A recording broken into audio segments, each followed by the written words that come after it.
Welcome back to PCOS Unfiltered, Nourish, Heal, Thrive. I'm your host, Lindsay, and I'm joined once again by Dr. Anya Szigeti, functional medicine practitioner, author, and speaker who brings such a powerful lens to women's health. Since she was last on the podcast, she's been busy writing a brand new book called Convenience is Killing You. In it, she pulls back the curtain on the hidden costs of our fast-paced, ultra-processed lifestyles and what that's doing to our health, our hormones, and even our future generations. Today, we're diving into why women are especially vulnerable to the modern convenience trap, how our grandmothers' kitchens differ from the way we eat today, and most importantly, what practical strategies you can start using to bring back real nourishment without feeling like you have to spend hours in the kitchen. This is going to be such an eye-opening conversation. If you caught any of Dr. Anya's previous episodes, you know her journey started just like many of ours. Dismissed, misunderstood, and told to just wait until it gets worse to do something. But instead of accepting a life of pain and limitation, she turned inward, rewrote her wellness story, and became a leader for others living with chronic illness.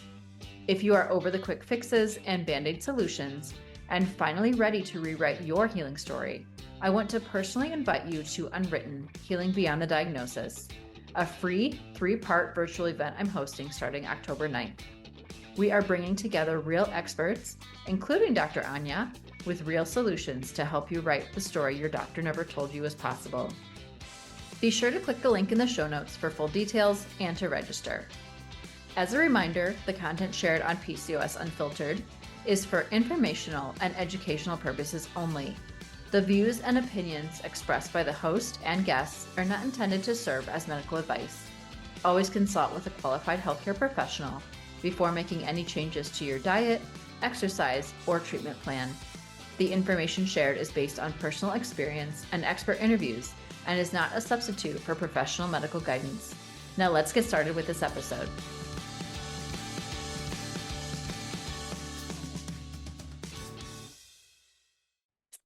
Welcome back to Dr. Anya. This is number 3. I know. I mean, unless you count like number 3, I should say, as like a series. But Yeah. I've broken yours up a few different times. But either way, you've been busy, even since the last time that you joined me. So let's jump in. Can you share, you are working on a new book? Super excited to hear more about this. So can you share what inspired you to write? The title is Convenience is Killing You. Yes. Well, Lindsay, first off, thank you so much for having me back. Third time's a charm. I don't know if we're gonna use that one. But yes, I'm so excited to share about this new project. So my book, I've titled it Convenience is Killing You. And I wrote that because unfortunately I lived it. And I think a lot of people can relate. So when I was in my 20s and 30s, I thought, just like many of us, that I was doing the right things and making the right choices for my health. I was eating, the low-fat yogurts and the protein bars and gluten-free cereals and lean frozen meals. But despite following all the rules and even guidance from my doctors at the time, my health collapsed and I was diagnosed with Hashimoto's thyroiditis, which was my wake-up call. So what had been sold to me as healthy convenience was actually making me sick. And then when I look back at it now, as a holistic functional doctor from the patients that I'm serving, it's really sad to understand the truth that more than 60% of the standard American diet comes from these ultra processed foods. And they're literally hijacking our biology. Yet at the same time, our lovely modern life has engineered away daily movement. So this is a perfect storm, which is driving today's epidemic of chronic disease. But I don't want to be all gloom and doom because there is some hope that food can actually be our medicine. And if we redefine convenience through simple shifts like batch cooking, smarter grocery shopping, real simple food swaps to real actual whole food, we can reclaim both of our health and our time, which is another valuable resource. So that's the heart of my book, Breaking Free from Fake Convenience and Learning How to truly thrive. Yeah. Yeah. So why do you think women are so vulnerable to these modern convenience traps? So that's a good one.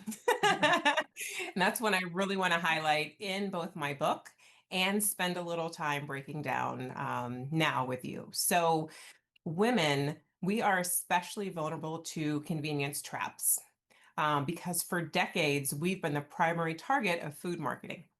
We've been told that we need to eat less, weigh less, snack smarter, save time, and do it all, of course, with a smile on our face.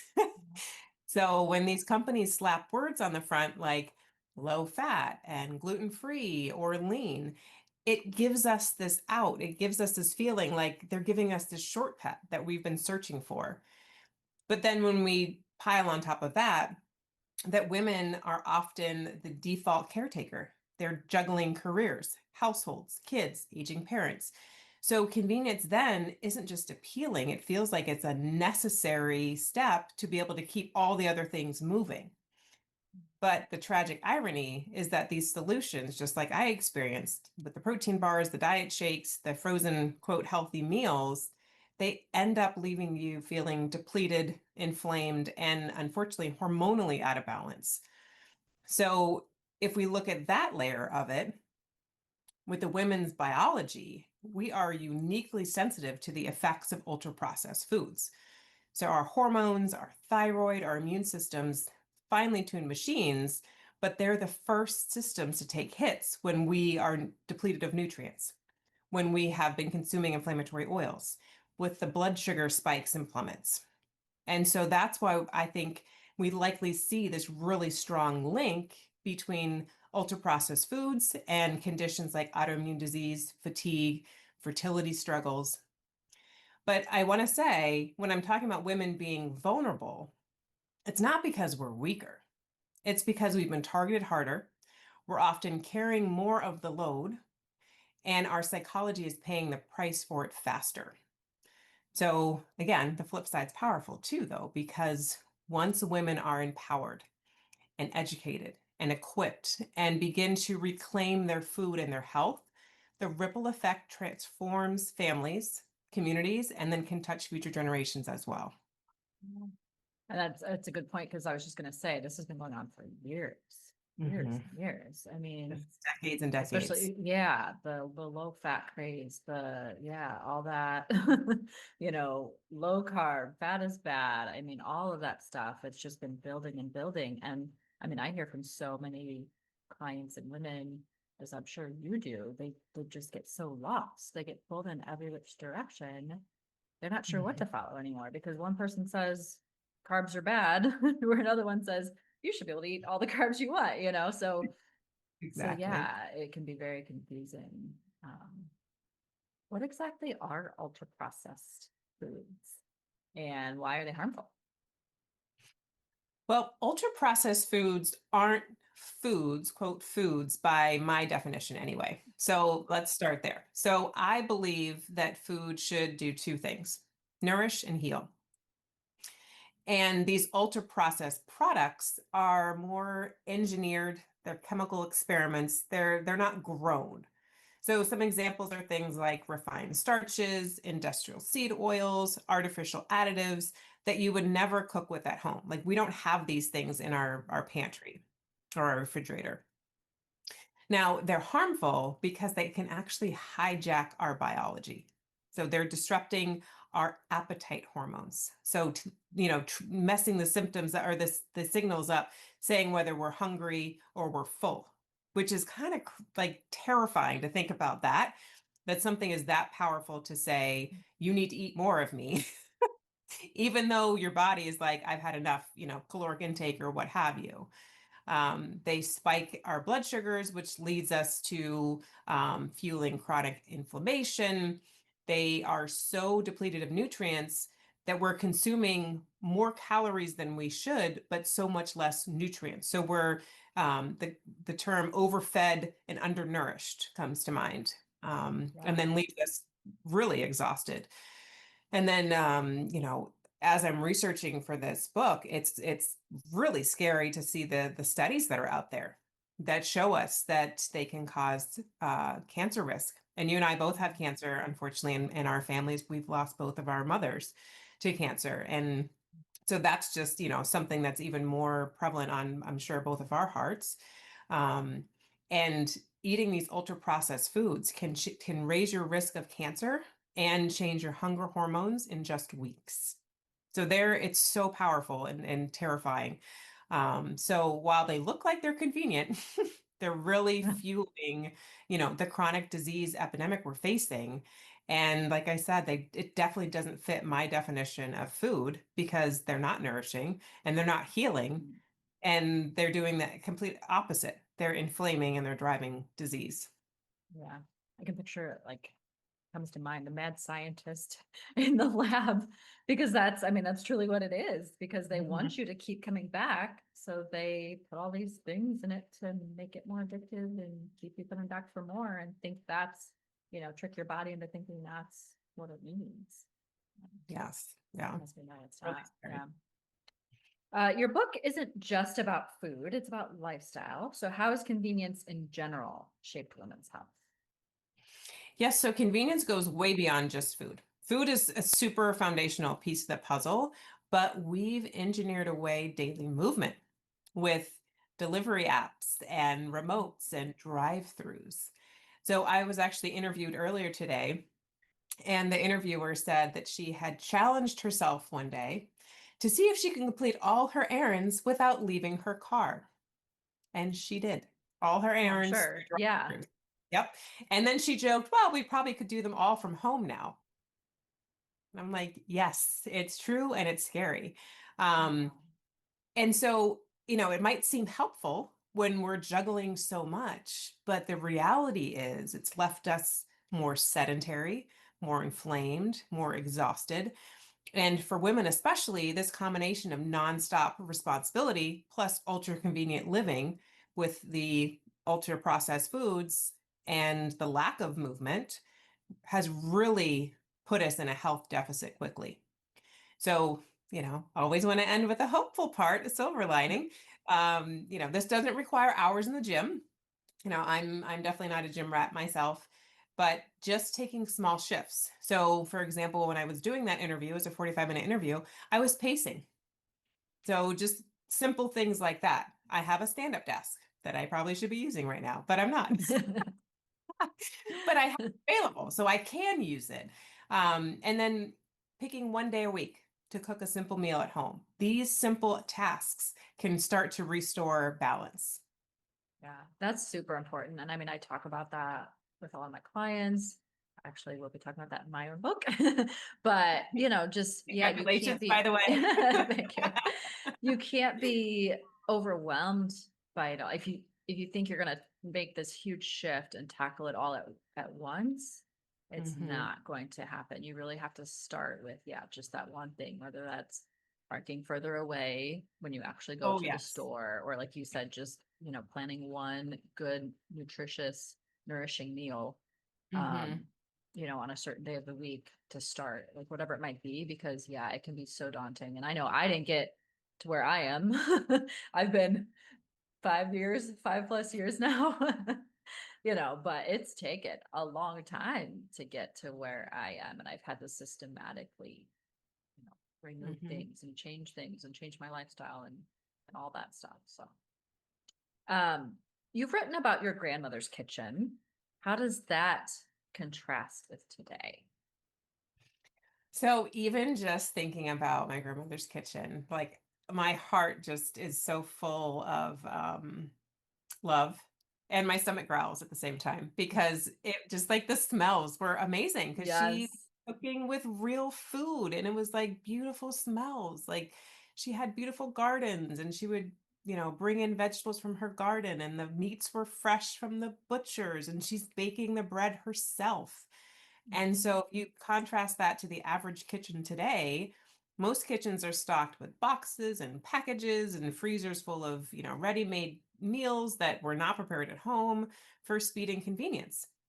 And so, yeah, that could be convenient, but it's really honestly, again, left us sicker, more exhausted, and more disconnected because, when she's making those meals, we also sat down together to eat them. So that's also lacking. But this isn't that we need to spend all day cooking in the kitchen, although there's times that I would love to do that. I'm busy too. I can't do that. Yeah. But even taking those simple small steps that we were talking about of like one day a week, like pick one day a week, make one simple meal. It doesn't have to be this extravagant thing. Sit down and connect with someone else. And that way we can heal not just only our body, but our soul too. Yeah, I mean, I think you've mentioned in the other podcast too. That starts the whole digestion process from cooking the Yeah. meal to sitting down, sitting upright, not in front of a TV, Oh my and gosh. making sure your body is really digesting Primed and ready. properly, and you're getting all the nutrients from that, whatever it is. Mm-hmm. Many women can feel overwhelmed by the idea of cooking from scratch. So, what are your practical strategies for functional convenience? So, well, I will just say that I completely get it because just like you shared, my journey has been well over 15 years now. And to go from, the packaged convenience to cooking from scratch can seem like this massive, massive Grand Canyon of like trying to bridge that. Yeah. Yeah. Um, I'm busy too. So, and so like I said, I'd love to have all the time in the world to just be, growing my garden, cooking, and maybe one day that will be my reality. But we need to figure out how to make this a reality for the day to day, for the busy person. So that's why I titled it or coined it functional convenience because we're looking at little things. So let's batch cook. Let's roast a sheet pan of veggies. Let's cook a double or triple batch of quinoa or lentils. When you're firing up the grill to grill those steaks or burgers, throw some chicken, throw some salmon on there too. So these extra 10, 15 minutes one day a week will set you up with all these awesome options to choose from throughout the week. So you don't have to have this decision fatigue or overwhelm. Where do I begin? Or what am I having now? Because I know that when I'm stressed, tired, and hungry, I'm not making good decisions. And I know most people aren't either. Yeah. So I need to have these readily available so that when I'm in those moments, which are a factor of life, especially in our fast paced society today, Yeah. let's set ourselves up for success. So I love things like the pre-washed organic salad mixes. So I try to keep one of those in the fridge all the time. Frozen organic veggies that you can just pull out, pop in the oven, done. Even like a rotisserie chicken. You can get just like an organic rotisserie chicken. I think they're like $10. Done. You just open it up and eat it. Like that's super, super Yeah. convenient.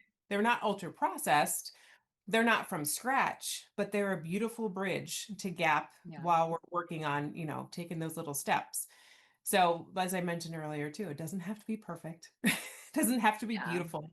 I get overwhelmed with that too. And my meals aren't Instagram worthy. You're not going to see a lot of pictures of my meals on Instagram. I can guarantee you that. I'm terrible at staging it and the lighting's always wrong and my camera making a shadow in it. So anyway, they're not beautiful, but they taste good, they're nourishing, and I know that they're healing my body and my soul at the same time. So just grabbing a piece of wild caught salmon from the freezer is fine. Grabbing some organic frozen broccoli, fine. Throw some olive oil on it, throw it in the oven, done. Like it's about lowering that barrier, removing the obstacle, and so that you are nourished rather than feeling drained and burnt out.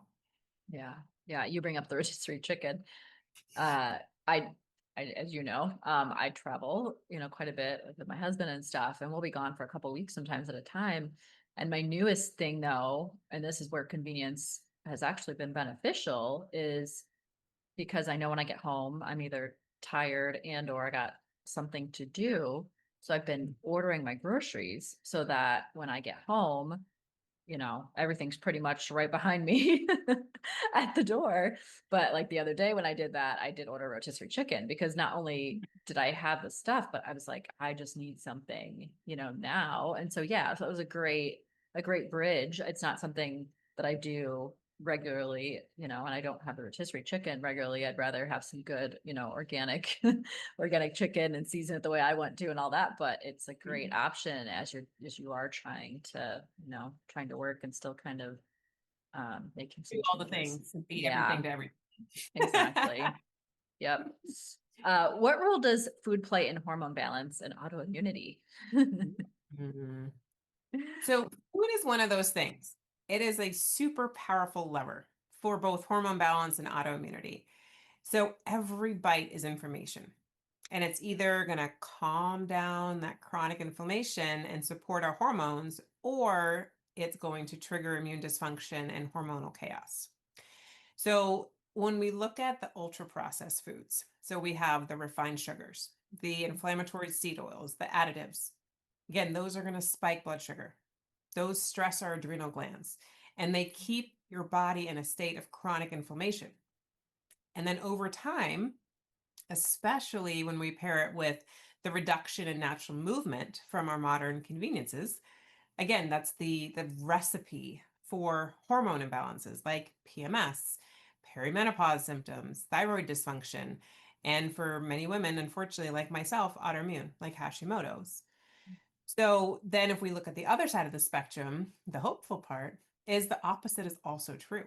So when we make those choices and choose real nutrient dense foods like the high quality proteins and organic vegetables and healthy fats, and then make sure we get our trace minerals, which should be in all those foods, we're giving our bodies what it needs to stabilize the blood sugar, to calm the immune system, and restore hormonal balance, which is just amazing.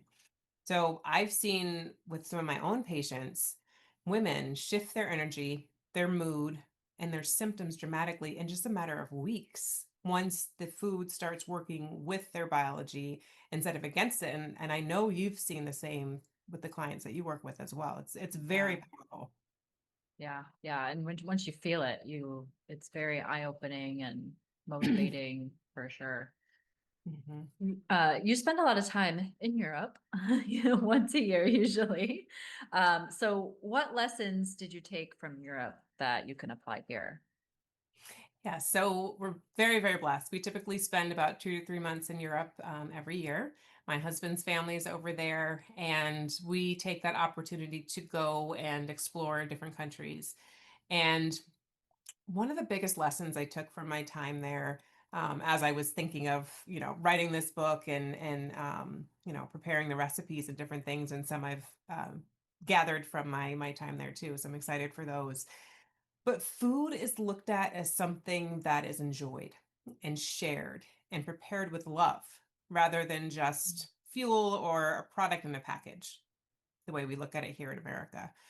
So, anytime we go to, France or Italy, I really like to go to the outdoor markets, the farmers markets, and just I like to observe people, but I also like to see what's what are people thinking? See what's available. And it's such a different, and I know we have farmers markets here. I'm not saying that we don't, but it's one of those things there that it's almost more of ingrained in their daily life more than I think it is here. Um, and so they're going to the market to buy their ingredients that they're going to cook the food for like that day and that week. And so I feel like in the US we are doing that more, I feel like, but I also see it as, oh, it's more of just like a one-off. We'll just go and see what they have and, get like a sweet treat or something while we're there versus like this is the staple of the foundation of my food for the week. And kind of tied in with that, they're taking those simple ingredients and that's what they're cooking with. And then they're sitting down and sharing the meals together. So when we think about like a Italian restaurant, before I went to Italy in the US, portion is like massive, right? Oh In yeah. Italy, portions are so much smaller, but the food is like it's fresh, it's real, it's satisfying.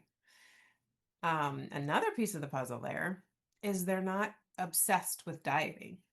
They're not counting calories or chasing, the health labels on the front. Yeah, they have some of that, but it's not like here at all. But they are eating breads and cheese and drinking wine and, all those things, but their rates of obesity and chronic disease are much lower because they're eating real food with cultural rhythms and honoring mealtime. And then we can get to the whole discussion about that there are, ultra processed foods in Europe available. Like you can still buy them. And it's sad because it's healthier ultra processed food than it is here in America. So that's a whole other discussion. But yeah, so how do we do that? Because, we can't all live in Europe. We can't all run off to Tuscany and get a little mountain villa. But, we can start with like those small little rituals. Like we shared a couple of them, but just taking a day to source very simple ingredients. Pick, go to the farmer's market and grab something local and fresh. Like we're getting into fall now, so some fun squash. Like I love all the different recipes with different types of squash. There's so many. Grab a squash, try it. Like there's so many that are out there. Slowing down, turning off the screens, off the phone, turn off this podcast if you're eating right now. Like no, doctor's orders. And sit down with someone or even by yourself, put some music on and then chew your food, smell your food.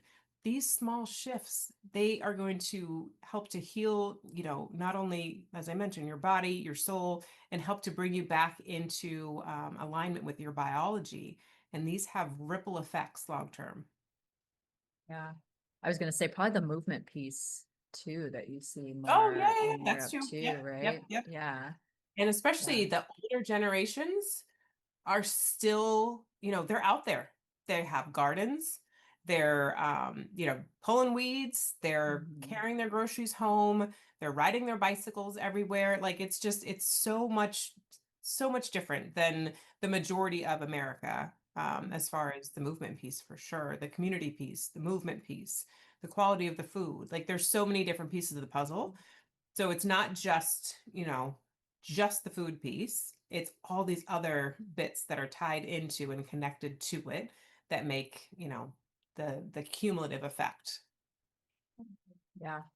What are some hidden ways that convenience undermines our health that people may not realize? This was a fun one too when I'm researching, is thinking about all the little sneaky things that we don't even realize anymore that has changed not just what we eat, but how we live. So dishwashers, robotic vacuums, escalators, delivery apps. I mean, you mentioned it saves time. Yes, but think about all of those thousands of little movements that our bodies were designed to make every day that we're not making now. Yeah.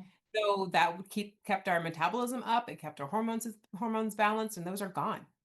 Those are gone. Yeah. And I dive more into that in the book as well. But sleep is another hidden casualty.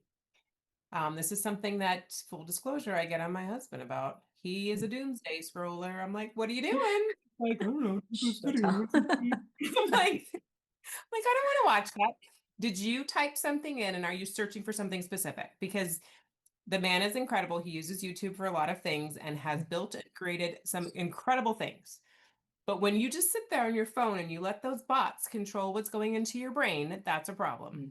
Yeah. So there's that. And that actually leaves, if we get into the whole social media piece for a second, that has left us more lonely and disconnected, even though we're more, quote, connected than ever.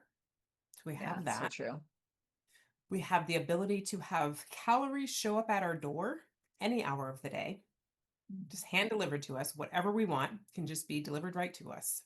So our natural rhythms are completely disrupted. We're staying up later, we're getting poorer quality sleep, we're more lonely, and then we wake up more stressed, more exhausted. And then we can talk about stress. So stress has been reshaped by convenience. So I remember back when I was working in corporate America, there was this one day that I finished my to-do list. The end. One day. Once. I did it once. Was that the day you quit? No.